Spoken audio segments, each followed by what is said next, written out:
Social media.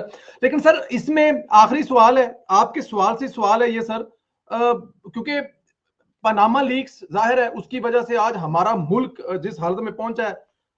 Ahmad नूरानी साहब की शायद अगर आपने नजर पड़ी हो, सुबह से उनकी स्टोरी एक चल रही है, उसमें उन्होंने कहा है कि पाकिस्तान के मजबूत अदारे के सरबराह के कजन ने एयरलाइन लॉन्च की है और ब्रॉड शीट के दोनों तरफ वो है।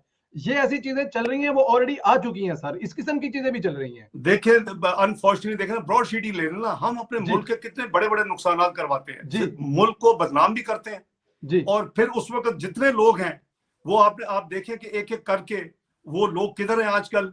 और कुछ लोगों की आजकल लंबी चौड़ी, मैंने भी एक अहमद नूरानी साहब की आज स्टोरी पढ़ी है, लंबी चौड़ी उन्होंने उस वक्त मोस्ट एक्टिव जो एक बंदा था वहां डायरेक्टर जनरल, उसके वो कंपनी और पता नहीं क्या क्या चीजें दी हुई हैं। ये क्या शर्म का मुकाम नहीं है यार कि एक तरफ आप ऑपोजिशन के लोगों को वो यानी तंग कर रहे हैं, दूसरी तरफ वही काम आप एक्चुअल वही क्राइम खुद करते रहे।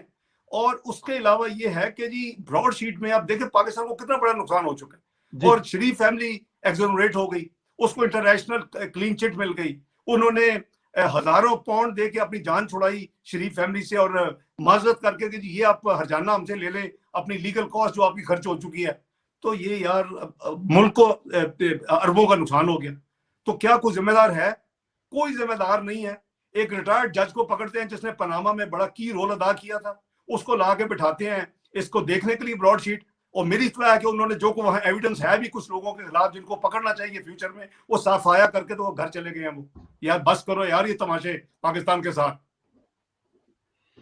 बिल्कुल ठीक है सर, मेरे ख्याल में मियां साहब की बात ठीक है, जो लोग बहुत पसंद कर रहे हैं कि सबका एहतसाब होना चाहिए। सर बहुत शुक्रिया आपके वक्त का, टाइम का, अल्लाह ताला की ज़ात आपको सेहत दे, सलामत रहें। बहुत शुक्रिया सर, थैंक यू।